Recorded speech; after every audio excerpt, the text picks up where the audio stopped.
Ho, ho, ho, holy is the Lord God Almighty. Yeah, okay, you can preach a little bit later. Let's get on with it. I hear you're a clergyman. Yeah, I am. I'm a vicar from Oxford. What's your name? Greg's my name. Greg Downs. I'm a vicar in the Oxford. Well, don't some people complain that bishops don't support the clergy, so don't say that ever again. I'm a bishop, you know. Yeah, okay. So let's get on the platform. Oh, you weigh a ton. You weigh an absolute ton. Well, hello, boys and girls. Hello, ladies and gentlemen. My name is, you know me as Father Christmas, but my real name is Saint Nick. What do you mean, Saint Nick? I thought everyone just knows you as Father Christmas. Yes, but I'm actually a Saint Nicholas, a bishop of the church. I was bishop of Myra. We're born in Greece. Bishop of Myra in modern-day Turkey, and I was born the 15th of March in 270, and it's rumoured by some that I've never died. So you're a bishop, you're a bishop, are you? Yes, you're a bit of a weight up there, so I'm going to have to keep moving around slightly. That's all right, and I do weigh quite a lot. My wife does tell me to get in shape, and she's absolutely right, because round is a shape, and it's pretty insulting, St. Nicholas, and I like to tell it as it is, and so I'm a bishop, and I was actually known as Nicholas the Wonder Worker, because I prayed for people and miracles happened. And I was noted as well for giving gifts to the poor, which is why the modern day tradition is around today of giving gifts. Do you all do that? Say yes if you do. Yes, you all do. You got that from me, you know. Yes, nothing original. You got that from me. And I moved in great spiritual power. I remember once I was going about my ministry, and the devil tried to attack me. And one of the elders once said to me, when that happens, Bishop Nick, as he called me, show him your cross. Can you see the cross on my mitre, my hat? It's kind of an innovative sort of mitre. It's evolved a bit over the years. And anyway, so this devil tried to attack me, and that was the advice, show him your cross. So I turned to the devil and said, you've been a very naughty boy, very naughty boy. So that's a bit of, Father Christmas, that's a bit of a dad joke, I'm afraid. It's better than that, it's a Father Christmas joke. Anyway, I need to ask you, do you preach the good news as a vicar? Well, I do. I try my best as a vicar in the church. I try. Well, I usually say that a lot of vicars don't these days. They do a bit of gospel light, and so I just want to make sure you're preaching the good news. And well, I do. I try my best. That's my wife. Do I preach, love? Oh yes. So apparently. Oh, good. Keep him preaching, won't you? And is that your daughter there? Hello. What's she called? What is your name? Yes, you. Oh, Anastasia, yes, that's very good. From the Greek Anastasia resurrection. Yes, very good.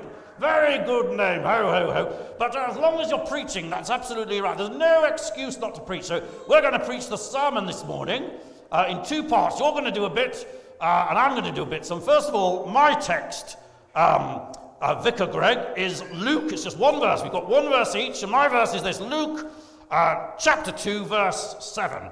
And here's the visual aid at the back, so I'll just move aside, and this is what it says in that verse. It says, and Jesus was born as a baby in Bethlehem, and they wrapped him in swaddling clothes and laid him in a manger. And there it is.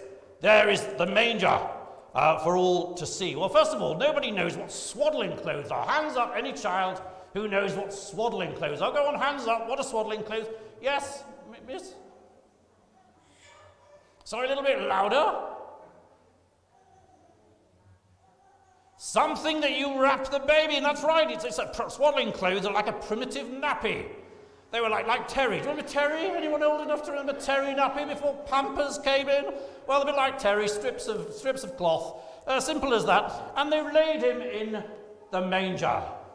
Well, what does that tell us today? I've simply got a simple point. You know, we live in an age of crisis, don't we?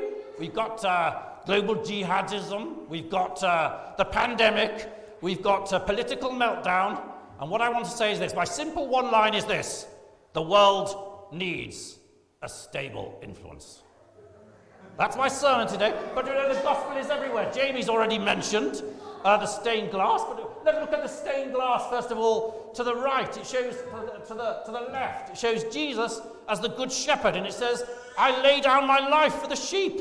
How did Jesus lay down his life for the sheep? Ultimately, when he grew up, he died on the cross. Let's look to the right. There it is in the corner of the church. The cross illuminated. Jesus died on the cross. But he didn't stay dead. He rose again. Look at the middle window. The middle window, the angel is saying, he is not here. He is risen. Jesus rose from the dead 3 days later. And he gives an invitation that Pastor Jamie's already mentioned. And he's mentioned the pre-Raphaelite artist, Holman Hunt. That's the left. That's the window, on the far right, where Jesus says, behold, I stand at the door and knock. If anyone hears my voice and opens the door, I will come in and have friendship with him. And Jesus, if we do that, ladies and gentlemen, boys and girls, he'll give us peace. Look, stage right. There it is. Peace. Jesus Christ is the Prince of Peace, and he'll give us his peace. In fact, without Jesus, there's no peace. No Jesus, no peace. But actually, if we know Jesus Christ, we can know peace. How's that? How's that? Well, I think that's a good sermon. Is that better than I could have done? Yeah, I think that's better than I could have done, love. Yes, absolutely. You're just a normal vicar. I'm a bishop, absolutely. I've got it right. Well, anyway, ho, ho, ho. I'm going to go now and let you all get on with your service. I've got another 16 churches to preach at. No rest for the blessed. Okay, bye-bye, ladies and gentlemen. Ho, ho, ho, ho, ho. Holy. Great, wasn't that brilliant?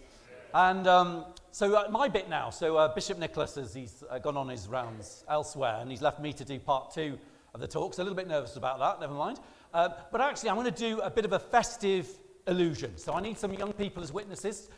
Some of the young ones, if you want to come down the bottom, yeah, you just anyone who wants to. Come down, and you can just sit down on the floor, because I don't want anyone to accuse me of cheating, so you can be the witnesses to make sure that I'm not cheating. Actually, can you hold, what's your name? Thomas, you can hold that card for me. So this is it's a kind of playing card.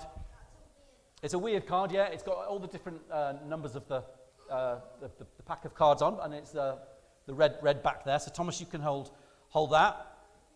And what I've got here is, as you can see, it's there's 2 pieces of wood. There's one piece of wood like this, and I put that on the board, and then the second piece of wood I put behind it. So basically two pieces of wood sandwiched together.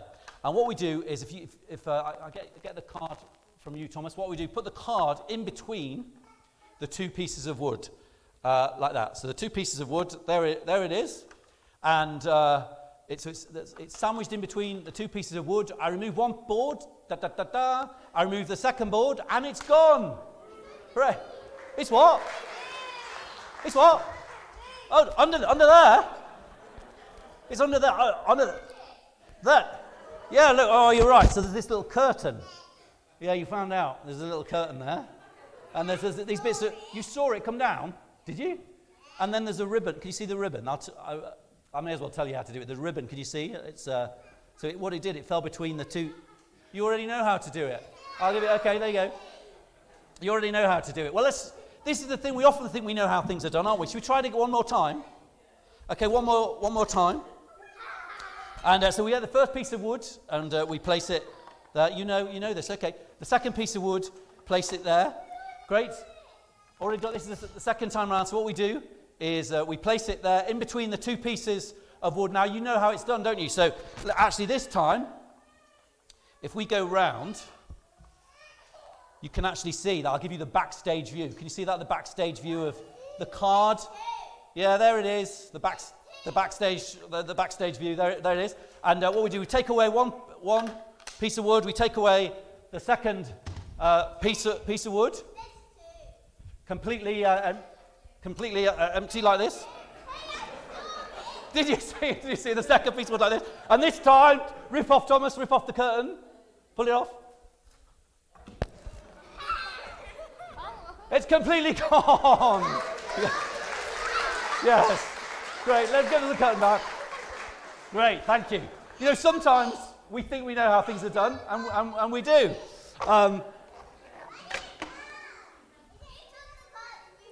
Okay, we're going to think very quickly now of a second verse. Do you remember Bishop Nicholas before? He said there were two verses. Anyway, the second one is Matthew chapter 1, verse 21. So the first one was Jesus was laid in swaddling clothes and placed in a manger. And do you remember Bishop Nicholas said the world needs a stable influence. And then he tried to use the symbols in the church to tell us the Christian message. Well, this second verse from Matthew chapter 1, verse 21 says this. It's about the name, and it says this. They called him Jesus. They called him Jesus, for he will save the people from their sins. Okay, who knows what their name means? Who here knows what their name? What is your name? Kitty. Do you know what it means, Kitty? No. What's your name? What? Pelican. Pelican of God. What a beautiful name. Pelican of God. Your name? Anastasia means resurrection. We heard about that earlier. Do you know what your name is? What is your name? Max. Max, which means the greatest. What does Jesus mean? It says they shall call him Jesus, for he shall save the people from their sins. Yes? Jesus is the Son of God, but what it actually means, Jesus means God to the rescue. Names often have meanings, and we've just illustrated. Jesus literally means God to the rescue. And Bishop Nicholas told us earlier how God has come to the rescue in sending his Son, Jesus Christ, into the world to be our friend so that we can know God, so that we can have a relationship with God. Nicholas mentioned earlier that he used to be called Nicholas the Wonder Worker. And I'm going to finish with a story of God doing wonders today. So a few years ago, let me tell you this story. I was in America, visiting America, and a friend of mine, she put on her Facebook, and her name was Donna, and she put her status, and it said, Donna is in excruciating back pain. That's what it said. Now, something unusual happened then. I actually sensed faith from God that God was going to heal Donna. And so I basically sent her a message. I sent her a private message, and I said, Dear Donna, I believe, this is a private message on Facebook, I believe God is going to heal your back pain. And I said, here's a prayer you can pray. And I put, Dear God, please heal my back pain, amen. So I thought I'd give her a little bit of liturgy, a little bit of little prayer to help her out. Now, Donna, you must know at this stage, she was not a Christian. She'd grown up as a Christian, but she wasn't a Christian. She married a guy who also wasn't a Christian. And it turns out, I later found out that on that morning she was in such bad back pain she couldn't move. She said she sat on the sofa, her husband Will was at work, and she said she couldn't move to the right without being in pain or the left without being in pain. Anyway, she said she got the message from me and it said, Dear Donna, I believe God's going to heal your back pain. And she actually, when she read it, she said she felt cynical. In other words, she didn't believe. She doubted. And she said, well, in for a penny, in for a pound. It's going to do no harm, so I'll pray the prayer. So she said, Dear God, please heal my back pain. And she said, in that moment, she said her back pain instantly went. It instantly went. And she said she began to roll on the floor and laugh. And a kid said to her, Mummy, what is it? Anyway, perhaps not surprisingly, Donna gave her life back to God. She gave her life back to Jesus. Then her husband, Will, became a Christian. And this was a few years ago now, and the family are part of a church. They've been part of a church ever since. And Will actually wants to be a vicar. He wants to serve God as a vicar now. And it all happened because God intervened in that way. So God is alive today. God is the one who created the world. He created you and me. He's alive today, and it's still possible to know him. Now, when we lit the Advent candle before, there was a prayer of commitment to Jesus. I'm going to finish by doing a similar prayer. And it simply says this: Jesus, I believe that you are the Son of God. I turn from the wrong in my life to you. Come into my life. And I'd invite you all to pray it again. Maybe you've prayed it many times before. Pray it again as your way of committing your life to Jesus Christ. And if maybe there's people here who are guests at Christmas time. We get all kinds of people who come as guests as church. Maybe you've never done that. You've never become a true Christian. You've never asked Jesus to come into your life. I'd encourage you to pray this prayer for yourself. Pray it just with sincerity, with honesty. Just pray it and mean it. And I believe God will, by his Holy Spirit, by his presence, come and live within you. So here's the prayer. Dear Jesus, I believe that you are the Son of God. I turn from everything wrong in my life to you. Fill me with your presence. Help me follow you now and always. Amen.